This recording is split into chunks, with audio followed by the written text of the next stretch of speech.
Itu betul-betul mau menyampaikan kebenaran seperti dia nih, tapi agak gila-gila sedikit. Sinyalmu itu, Dede. Wih, sinyalmu itu. Oke, mantap. Iya, tempat kerja ini bosku. Oh, masih tempat kerja, Ki. Apa yang mau dibahas ini? Bagaimana kabar? Iya. Sehat. Nah, kabar tak gimana? Kita apa? Kabar kamu gimana? Gimana kabarmu? Sehat? Ya, mantap, biasa. Oh ya, semoga Tuhan selalu memberkati keluarga kita, memberkati pekerjaan kita, memberkati rezeki kita. Amin. Amin. Ya. Tapi itu, kenapa masih di Kristen?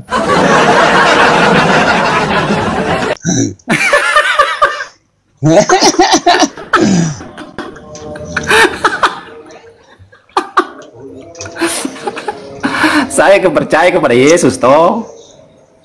Ya, percaya sebagai apa? Percaya sebagai apa? Yesus adalah Tuhan dan juru selamat bagi saya. Ya, begini Henry. Kalau untuk mengatakan bahwa percaya kepada Yesus, saya juga orang Islam itu percaya kepada Yesus. Tapi kepercayaan kami itu berlandaskan dengan yang tertulis di dalam Bible. Begitu. Nah, kita uji. Saya percaya Yesus, kamu percaya Yesus. Kamu percaya Yesus sebagai Tuhan, saya percaya Yesus sebagai juru selamat. Bagaimana agar titik dua ini bertemu? Kita uji dengan kitab suci, yaitu Bible. Kan begitu? Gitu. Kan begitu. Di dalam Bible itu dari Kejadian sampai Wahyu tidak pernah Yesus mengatakan Tuhan. Di Ulangan 18:18 di situ dikatakan, akan kubangkitkan seorang nabi di tengah-tengah kamu dan akan kutitipkan firmanku di mulutnya. Begitu kita masuk ke perjanjian baru, Yohanes 17:3, apa yang Yesus katakan? Sebab segala firman yang engkau taruh di mulutku, yang engkau titipkan kepadaku, yang engkau sampaikan kepadaku, telah aku sampaikan kepada mereka. Dan mereka benar-benar tahu bahwa engkaulah yang telah mengutus aku. Itu. Yesus mengatakan, ya, oke, boleh, silakan. Kalau benar kamu percaya bahwa Yesus itu adalah juru selamat, berarti yang menyelamatkan itu Yesus ya? Betul. Tidak ada seorang pun yang sampai ke kerajaan sorga tanpa melalui aku, karena akulah jalan dan keselamatan hidup. Ya? Betul? Betul? Betul atau tidak? Betul. Yesus mengatakan, barang siapa yang percaya kepadaku, maka dia akan memperoleh hidup yang kekal. Betul? Amin. Betul kan? Barang siapa yang percaya kepadaku, maka dia akan memperoleh hidup yang kekal. Nah, syarat Yesus untuk memperoleh hidup yang... Ya, syarat Yesus untuk memperoleh hidup yang kekal ini bagaimana? Harus percaya kepada Dia, ikuti semua perintahnya. Di mana datanya itu? Mulai beleng-beleng ini. Syarat untuk memperoleh hidup yang kekal menurut Yesus itu bagaimana? Syarat untuk memperoleh hidup yang syarat untuk memperoleh tidak. Gimana? Syarat ini syarat. Yang syarat ini adalah Yohanes 3 ayat 16. Syarat untuk memperoleh hidup yang kekal menurut Yesus. Begini, Yesus mengatakan begini. Sebentar, pelan-pelan. Yesus mengatakan Yohanes 3 ayat 16. Inilah hidup yang kekal itu. Kan? Itu syarat untuk memperoleh hidup yang kekal itu Yohanes 17:3. Inilah hidup yang kekal itu, mengenal engkau satu-satunya Tuhan yang benar dan mengenal aku Yesus Kristus yang telah engkau utus. Dari ayat per ayat, dari perikop per perikop, Yesus selalu mengatakan bahwa dia adalah utusan Tuhan. Yohanes 5:37, Yesus mengatakan apa? Bapa yang mengutus aku, dialah yang bersaksi tentang aku, kamu tidak pernah mendengar suaranya, rupanya pun kau tidak pernah melihat. Kenapa Yesus harus diutus oleh Bapa ke dunia? Baca Yohanes 3:3-4. Sebab siapa saja yang diutus oleh Allah, dialah yang menyampaikan firman Allah. Sekarang begini, Hendrik, menurut Yesus siapa Tuhan yang benar? Menurut Yesus, siapa Tuhan yang benar?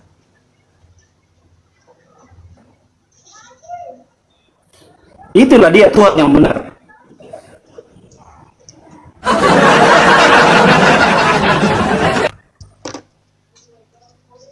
Menurut Yesus siapa Tuhan yang benar? Dialah Tuhan yang benar. Di mana datanya kalau Yesus adalah Tuhan yang benar? Matius 11:25 Yesus mengatakan, "Aku bersyukur kepadamu Bapa Tuhan langit dan bumi." Kata Yesus, Bapa Tuhan langit dan bumi. Apakah Tuhan ini adalah Tuhan yang benar kalau menurut Yesus? Gimana? Sinyal. Ini sinyalku. Yohanes 1. Yohanes 1 ayat Kenapa? 1. Nah, Yohanes 1 ayat 1 bunyinya bagaimana? En arke en hologos. Yohanes 1 ayat 1. Bunyinya bagaimana itu? Ya. Pada mulanya ada Bagaimana firman. bunyinya? Firman itu bersama-sama dengan Allah. Nah, firman itu adalah bisa. Itu dapat jawaban dari mana itu? Itu jawaban kau itu sampai apa? Sampai signalmu pun tidak suka itu. Yohanes 1 nomor 1 itu kan bahasa Yunani-nya kan begini. Original teksnya kan begini. En arke en hologos. Kai hologos proston theos. Kai theos. Kan begitu kan? Betul atau tidak? Jangan sampai salah terjemahan pula itu. Nah, itu yang sebenarnya terjemahan itu, yang Yohanes 1 nomor 1 itu dikatakan begini. Pada mulanya ada yang berfirman. Dan yang berfirman itu adalah Theos. Dan Theoslah yang berfirman. Begitu. Kau harus ingat itu. Pada mulanya ada yang berfirman. Dan yang berfirman itu adalah Allah. Dan Allah lah yang berfirman. Ya. Bukan itu dirubah, itu diganti. Pada mulanya adalah firman. Firman itu bersama-sama dengan Allah. Dan firman itu adalah Allah. Nah, saya mau tanya. Firman dan Allah ini bisa berpisah atau tidak?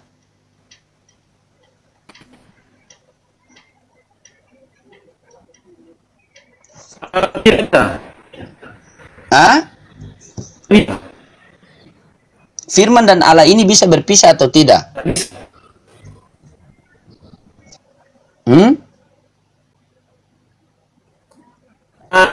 Kita bisa apa namanya? Kita bekerja, berbeda tapi satu.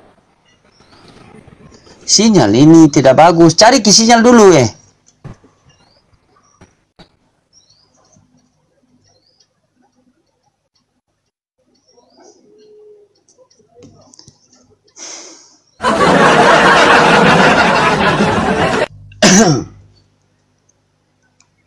Iya, sinyal tidak bagus teman-teman. Nah, silakan pasien selanjutnya. Nomor antrian nomor antrian ketiga.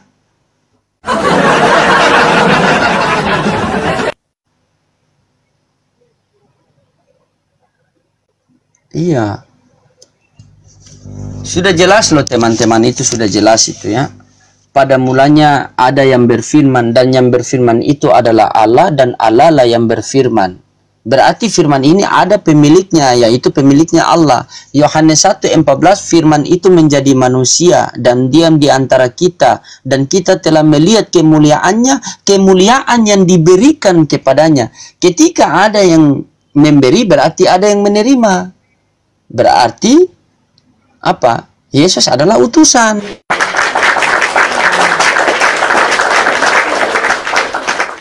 Dituhankan sama onten. Aneh. Pasien selanjutnya.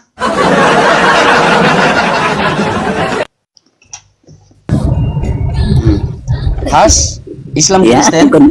bukan pasian. Oh, Saya bukan pasian. Muslimnya apa? Bukan. Saya bukan hoten. Oh Siapa iya, sih? assalamualaikum Nomor berapa warahmatullahi pasiannya ini? wabarakatuh. Nomor berapa? Ya? Iya, iya Pak, Muslimnya, Muslimnya. Ya iya. Pasiennya nomor berapa Ada ini? yang mau disampaikan? Baru pasien ketiga Pak. Yang ketiga. Iya, Baiklah ya. iya Pak. Ada yang mau teruskan aja. disampaikan? Siap, siap. Ya, teruskan makasih. aja. Oke. Siap, masya Allah. Yuk. Memang lucu-lucu hotel ini ya. Astagfirullahaladzim. Oh, santai. Dia dulu kau. Jadi jangan memaksa diri kalau abang tidak mengalami kok mengalami bebas aja. Kok saya mengalami abang bilang harus sebenarnya ngapain sih kau? Ya udah, saya tidak mau diskusi dengan Nanti abang tanya di orang lain. Ya udah, saya tidak mau. Ya, kau diam lagi dari tadi. Bukan kau Diam lagi. Maksain diri kau berpikir apa? Aduh. Tanya orang NTT nanti, tanya orang Kupang NTT, tanya. Semua orang tahu tuh begitu. Kau bawa dokumen aja. Semua orang tahu tuh. Kau pikir aku nggak punya teman di NTT? Tanya. Kau pikir aku nggak punya teman di NTT? Aku nggak punya Tanya teman. supaya happy Iya. sama saya. Aku nggak punya teman di NTT. Aku nggak punya Tanya. Ditanyain. Dan duduk ngarim bebas saja. Tanyain. Udah belum? Udah kau? Nggak penting. Udah belum? Ya udah belum? Ya udah belum? Mengualaf yang pakai kau. Ya udah lanjut sebelum. Ya udah belum? Mengualaf yang pakai kau. Ya udah lanjut sebelum. Ya udah belum? Mengualaf yang pakai. Ya udah lanjut sebelum. Ya udah belum? Diskusi tertib, disiplin, satu-satu. Diskusi yang sehat begitu orang. Saya sama Bang Suba saja enjoy banget 6 jam diskusi loh. Sampai orang lain mau bertanya, saya minta izin Bang Suba, terima loh. Itu sekelas Bang Suba loh. Jadi maksudnya pakai etika dalam berdiskusi. Orang lain lagi menjelaskan, dia dulu. Jangan maksain apa yang kamu paksakan dalam pikiran kamu. Memaksain orang harus berpikir seperti otak kamu. Gak bisa dong. Udah ya. Ini dia Abang Pak Ustadz ya, mohon maaf ya. Dari batas sudah ya, kita diskusi. Beda tapi kita bersaudara izin Abang. Belum nih, udah belum nih? Lanjut. Udah belum? Lanjut. Iya, udah belum? Udah belum? Terkait dokumen Pak. Udah belum? Itu kan mualaf yang menjelaskan. Memang Iya, dia harus udah belum? seperti itu, nggak pakai lagi ya. Oke, sudah. Halo.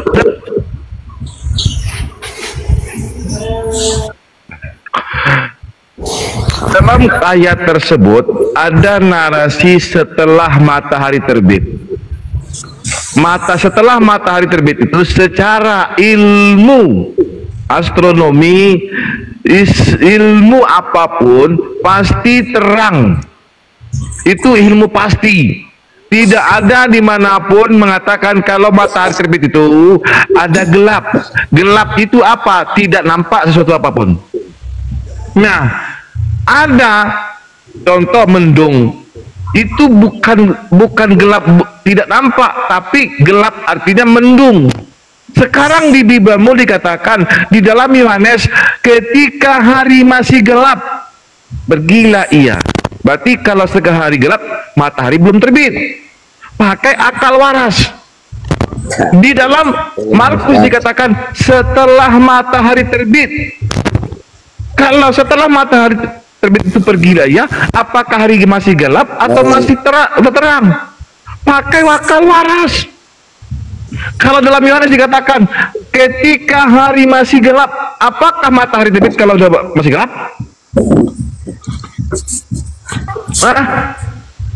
Apakah ketika dia mengatakan hari masih gelap, matahari sudah terbit?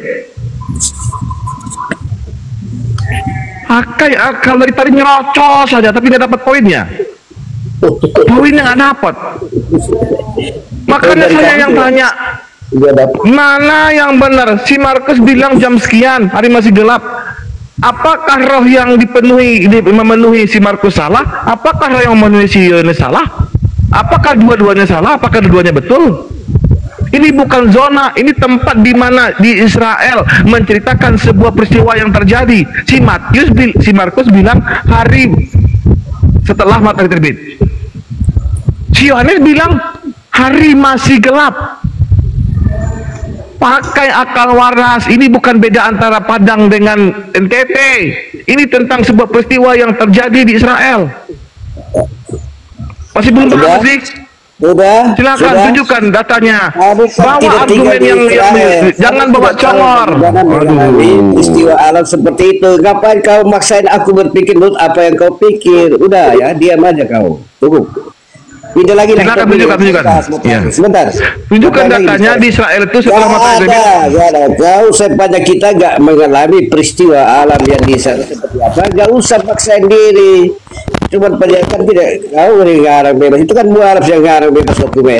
Bisa aku jawab? Framing aja. Otak kau seperti itu aja tuh. Bisa aku jawab, Dokter Api ini. Ya, silakan. Ya, kita bisa lihat di Yohanes 20 ayat 1 ya. Pada hari pertama minggu itu, pada hari pertama minggu itu pagi-pagi benar. Ini penggunaan perkataan pagi-pagi sudah ada. Ya, Tahu bahwa tradisi Yahudi pagi-pagi itu dihitung daripada 0,06. Itu dihitung pagi. Nah, kalau kita lihat lagi di di Matius 28:1 setelah hari Sabat, hari masih gelapnya kau nggak baca. Hari masih gelapnya kau baca. Itu menyisir fajar Hari itu masih gelapnya kau tinggalkan. Coba baca lagi. Satu-satu dulu. Jangan Coba diam kalau tidak boleh. itu bukan tradisi Yahudi. Saya bicara ini kita baca di sini. Ya, kita baca. Ini saya mau buku nih. Ya. Jangan. Aku sama si. Tapi kau sudah kan sama si Krek tadi. Kau jawab contoh lagi. Nih kita baca. Ya, kita baca. Nih di dalam Yohanes. Ya, pada hari Minggu pertama pagi-pagi. Ketika hari masih Pak. Apa? Ada perkataan pagi-pagi, Pak. Iya. Gelap ini maunya gelap ini mendungkang, matahari sudah terbit. Dengar, matahari sudah terbit belum? Sudah terbit karena sudah pagi-pagi dia berkata. Iya, itu tradisi Yahudi, Pak. Dia dihitung pagi itu 0,6. Kapan matahari terbit kalau hari masih gelap? Pakai tulisan ini tahu terserah anggapan Anda, tapi tulisannya pagi-pagi. pakai Menurut tradisi orang Yahudi. Ini kita baca saja. Di ayat lainnya. Di ayat lain dikatakan, setelah matahari terbit, betul sekali. Kan kalau gelap dengan terbit sama. Kalau gelap dengan terbit sama. Jam 0,6 itu dihitung pagi siang orang Yahudi, tradisi orang Yahudi. Iya. Kalau gelap masih gelap dengan matahari terbit masih sama. Kondisinya tidak masalah, yang penting mataharinya sudah terbit karena sudah ada kata pagi-paginya. Mana matahari terbit orang masih terang, woi. Ya, itu kan maunya kamu, tapi kan sudah tulisannya pagi-pagi, itu berarti 0,6. Itu tradisi orang Yahudi. Payah tuh. Aduh, gitu aja kok, Tidak bisa tuh nyampe tuh. Jadi hari masih gelap diadu dengan matahari terbit sama gitu. Paginya, Pak. Jadi ketika hari masih gelap diadu dengan matahari setelah matahari terbit sama. Ada kata paginya. Iya, pagi-pagi setelah matahari terbit. Yang satu sekali bilang sebelum matahari terbit hari masih gelap. Menyisir itu fajar berarti pagi-pagi. Nah, nggak ada salahnya ayat di situ. Yang kalau penting pagi-pagi benar nggak apa-apa, tapi di sini dikatakan setelah matahari terbit. Kalau matahari terbit itu terang atau gelap? Tidak masalah sekarang berduka, Abang mau enggak, yang penting dia berapa? pagi-pagi. Aduh, iya masalah bagi-baginya. Ayat lain mengatakan Ini bukan hari tradisi masih saya, Pak, itu gelap. tradisi Yahudi. Pagi-pagi itu jam Iya, tidak ada 3, masalah. jam 3 sampai jam 6 masih pagi namanya. Makanya Tapi pagi-pagi di itu situ ya sudah narasinya apa? siang. Narasinya di situ dikatakan setelah Itu matahari tradisi terbit. Yahudi, Yang Pak. satu bilang Iya. hari masih gelap. Ada pagi-paginya, Pak, jangan lupa pagi-paginya. Iya pagi-paginya. Yang satu bilang Iya. hari masih gelap. Yang Pagi-pagi satu berarti bilang sudah terbit pagi matahari. itu apa? Jam 4 pagi sampai jam 10 masih pagi dinamakan. Mana tulisan jam 4 pagi di situ? Jangan asumsi, Pak. Yang satu Mana bilang tulisan hari 4 masih pagi? gelap. Yang satu bilang setelah matahari terbit. Iya, setelah matahari terbit itu 0,6 menurut hitungan kita sekarang. Yang masalahnya bukan tradisi mau Yahudi. terang apa tidak. Ini bukan mau saya, tapi ini tradisi Mampus Yahudi. lah ini kayak begini lah Gimana gini. sih? Bang Minor lagi ini Minor. Ini kayak begini nah sama ada bahasa maut nih. Oke. Nah, kamu kan nggak bisa tahu ilmu ini kan, makanya saya Ya, ajarkan. saya coba jawab, Pak. Karena kamu nggak tahu. Silakan Minor. Nah. Ya. Kalau arti kata pagi, apa lagi? Apa lagi? Lukas pasal 24 ayat 1, asal kata dari pagi itu kan matahari belum terbit. Oke. Ya. Di dalam Markus 16:1 itu apa narasinya? Matahari terbit belum terbit atau setelah matahari terbit? Sesudah terbit, Pak. Nah, sesudah terbit. Karena ceritanya begini, cerita Iya. Alkitabnya begini.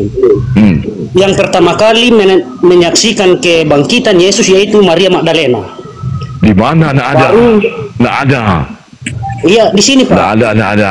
Nah, pertanyaannya ini, apakah si Markus yang salah menceritakan atau Yohanes? Di situ dikatakan pagi-pagi benar, ketika setelah matahari terbit. Setelah matahari terbit, itu terang atau gelap?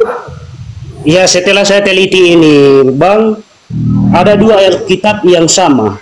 Yohanes dengan Lukas. Iya, betul. Jadi bisa Yohanes bisa Lukas diprediksi bilang, bahwa- iya, Yohanes bisa bilang diprediksi bahwa- Ya, bisa Yohanes diprediksi Lukas bahwa- bilang Ya. kalau Maria pergi ke kuburan Yesus, Ya. hari masih gelap.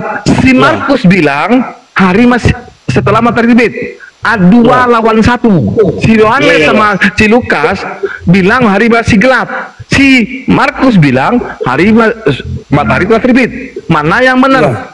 Dua, pasti tidak mungkin dua yang salah, satu yang benar.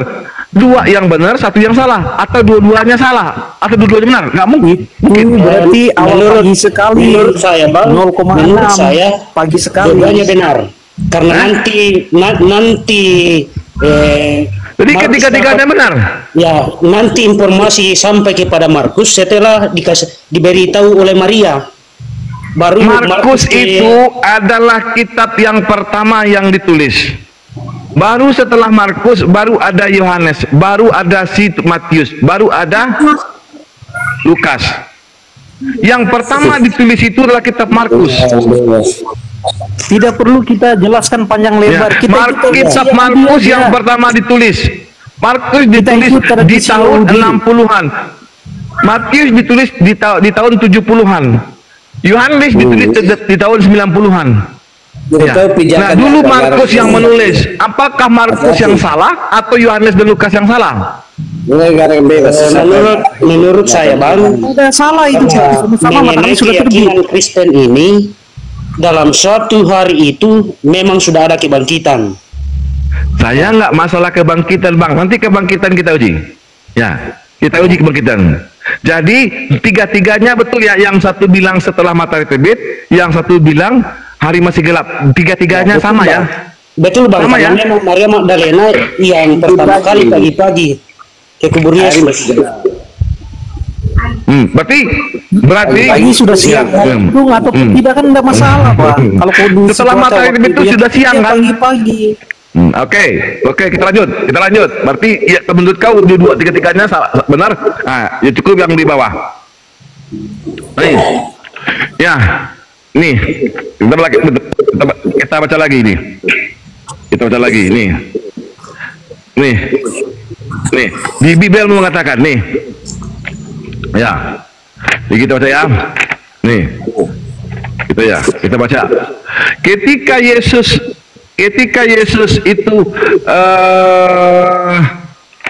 membawa salibnya, apakah dia bawa sendiri ke Golgota atau dibantu orang lain?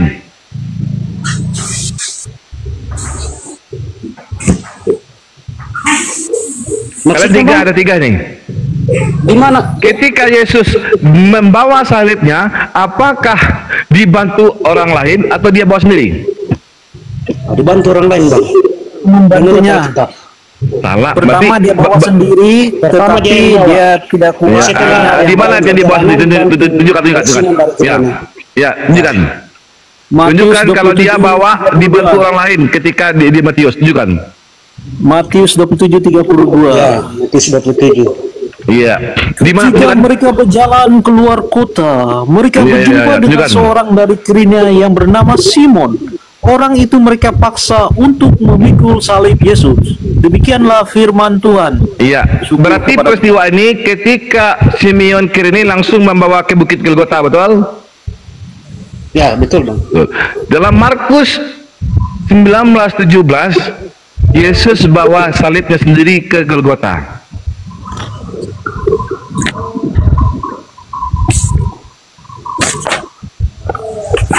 Markus berapa?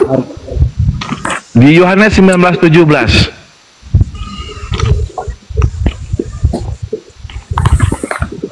Tidak ada dibantu orang lain.